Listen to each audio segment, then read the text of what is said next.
আপনারা কি জানেন এমন একজন বাংলাদেশি পাইলট ছিল যে কিনা ইসরায়েলের সবথেকে বেশি যুদ্ধবিমান ধ্বংস করেছিল। ইসরায়েল দেশটি এখনও সেই পাইলটের নাম শুনলে ভয়ে কাঁপে।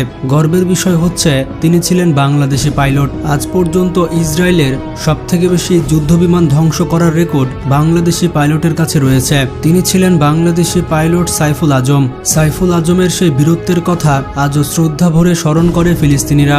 আকাশপথে ইসরায়েলি যুদ্ধবিমানের জমদূত ছিলেন তিনি। সাইফুল আজম পৃথিবীর ইতিহাসের একমাত্র যোদ্ধা যিনি আকাশপথে লড়াই করেছেন 4টি ভিন্ন দেশের বিমান বাহিনীর হয়ে। আর একক ব্যক্তি হিসেবে আকাশপথের যুদ্ধের সর্বোচ্চ সংখ্যক ইসরায়েলি যুদ্ধবিমান ভূপাতিত করে রেকর্ডধারী হয়েছেন বাংলাদেশি কিংবদন্তি স্যার সাইফুল আলম। তার বর্ণাঢ্য কর্মজীবনে একের পর এক ইতিহাস রচনা করে গেছেন এই বীর বাঙালি পাইলট।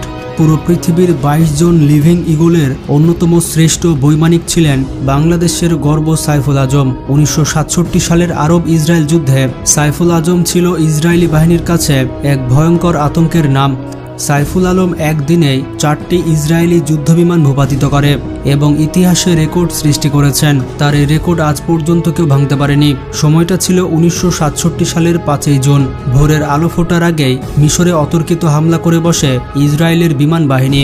ইসরায়েলের অতর্কিত হামলায় হকচকিয়ে যায় মিশর। তেমন কোনো প্রতিরোধ ছাড়াই চোখের পলকে ধ্বংস হয়ে যায় মিশরের বিশাল বিমানবহর।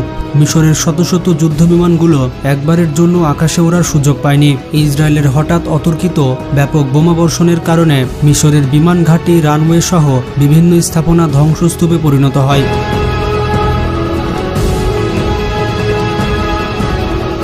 সেদিন প্রায় 24 ঘন্টায় আরবরা প্রায় 450টি যুদ্ধবিমান হারায়। একই সঙ্গে তছনছ হয়ে যায় মিশরীয়দের প্রতিরোধের শক্তি।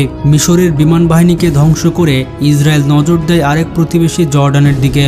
জর্ডান বরাবরই তুলনামূলক অনেক দুর্বল একটি দেশ। ইসরায়েলকে প্রতিরোধ করার মতো তেমন কোনো শক্তি তাদের ছিল না। ব্রিটিশদের তৈরি মাত্র 24টি হকার হান্টার যুদ্ধবিমান ছিল তাদের বিমান বাহিনীতে। তার উপর সেগুলো উড়ানোর মতো পাইলটও ছিল না।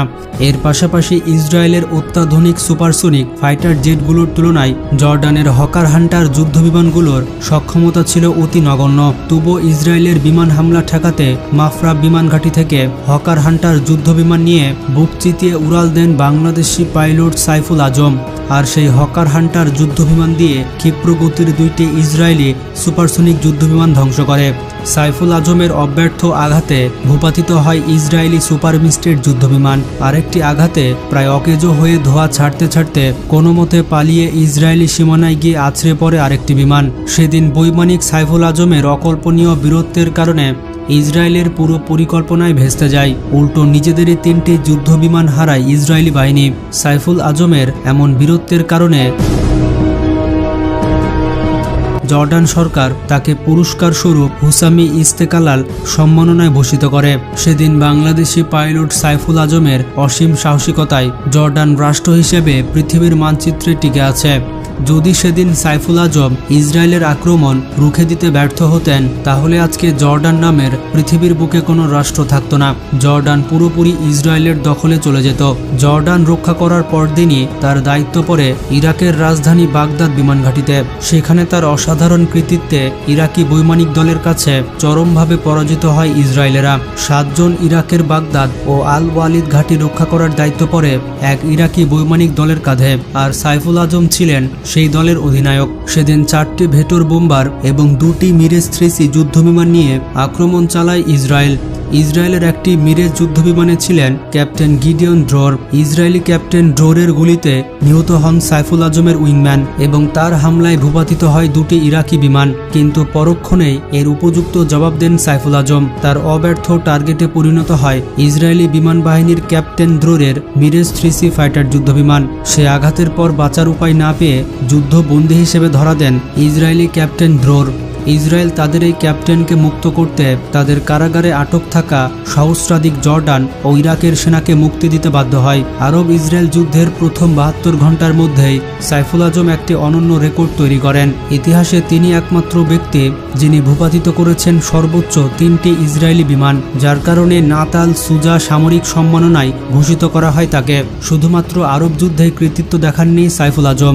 এর আগে 1965 সালে পাক ভারত যুদ্ধে তার বীরত্বে আক্রান্ত আক্রান্ত হয় একটি ভারতীয় পোল্যান্ড নেট যুদ্ধবিমান। সেই হামলায় ভারতের ফ্লাইট অফিসার বিজয় মায়াদেবকে যুদ্ধবন্দী হিসেবে আটক করা হয়। সে সময় প্রশিক্ষকের দায়িত্বে থাকাকালীনই সেপ্টেম্বর পাকিস্তান বিমান বাহিনীর 17 নম্বর স্কোয়াড্রনের হয়ে F-86 স্যাবরজেট যুদ্ধবিমান নিয়ে এই কৃতিত্ব প্রদর্শন করেন সাইফুল আজম। বিরল এই পারদর্শিতার স্বীকৃতিস্বরূপ সাইফুল আজমকে পাকিস্তানের তৃতীয় সর্বোচ্চ সামরিক সম্মাননা সিতারায়ে জুরাতে ভূষিত করা হয়। সাইফুল আজমই পৃথিবীর ইতিহাসে একমাত্র বৈমানিক যিনি 4টি দেশের বিমান বাহিনীর সৈন্য হিসেবে দায়িত্ব পালন করেছেন। এই 4টি দেশ হচ্ছে পাকিস্তান, জর্ডান, ইরাক ও আমাদের বাংলাদেশ। এছাড়া 8টি ভিন্ন দেশের 8 বাহিনীর বিমান পরিচালনা করেছেন তিনি। যুক্তরাষ্ট্র, Pakistan, England, Jordan, Iraq, Russia, চীন ও বাংলাদেশ এই 8টি দেশের হয়ে বিমান চালিয়েছেন তিনি। যুদ্ধক্ষেত্রে অনন্য সব অর্জন আর ইতিহাস গড়া সাইফুল আজমকে 2001 সালে ইউনাইটেড স্টেটস এয়ারফোর্স বিশ্বের 22 জন লিভিং ইগলসের একজন হিসেবে স্বীকৃতি দেয়। 1971 সালে স্বাধীনতা যুদ্ধ শুরু হলে সাইফুল আজম সিদ্ধান্ত নেন নিজ মাতৃভূমির স্বাধীনতাকামীদের পাশে দাঁড়াবেন। কিন্তু তার এই পরিকল্পনার বিষয়ে পাকিস্তানি গোয়েন্দা সংস্থাগুলো আগেভাগেই জানতে পারার কারণে তাকে আগে থেকে আটক করে ফেলে পাকিস্তানি সেনাবাহিনী। 21 দিন ধরে অজ্ঞাত স্থানে নিয়ে জিজ্ঞাসাবাদ করা হয় তাকে। যুদ্ধ শেষ হওয়ার পরেও পাকিস্তানে গৃহবন্দী ছিলেন বাংলাদেশের গর্ব সাইফুল আজম। পরবর্তীতে বাংলাদেশ স্বাধীন হলে তাকে মুক্তি দেওয়া হয়।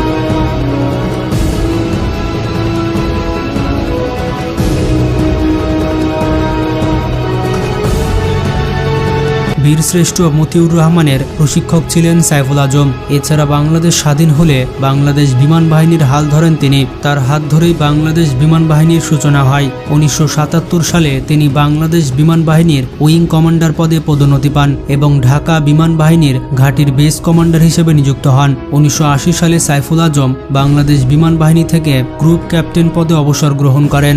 এরপর 1991 সালে বাংলাদেশ জাতীয়তাবাদী দল বিএনপির রাজনীতিতে তিনি যোগদান করেন। পঞ্চম ও ষষ্ঠ জাতীয় সংসদ নির্বাচনে তিনি পাবনা 3 আসন থেকে 2 দফায় সংসদ সদস্য হিসেবে নির্বাচিত হন।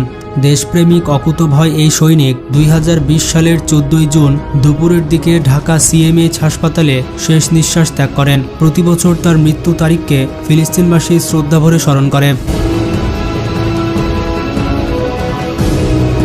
ফিলিস্তিনি অধ্যাপক নাজির শৌকরি বলেন, সাইফুল আজম ফিলিস্তিনকে ভালোবাসতেন এবং তিনি জেরুজালেমের স্বার্থে লড়াই করেছিলেন। মহান আল্লাহ যেন এই বীরকে জান্নাতুল ফিরদৌস নসিব করেন। বন্ধুরা, বাংলাদেশের বিমান বাহিনীতে এইরকমই বীরশ্রেষ্ঠ দরকার, যারা শুধুমাত্র বলিউডের সিনেমাতেই নয়, বাস্তব জীবনে পাইলট কেমন হয় সেটি দেখিয়ে দিবে। কারা কারা চান যে বিমান বাহিনীতে এইরকম যোগ্য অফিসার দরকার, তারা কমেন্ট করে জানিয়ে দিন। আর যারা এখনও চ্যানেলটি সাবস্ক্রাইব করেননি তারা ঝটপট সাবস্ক্রাইব করে ফেলুন আর ভিডিওটি বেশি বেশি শেয়ার করে সবাইকে জানিয়ে দিন।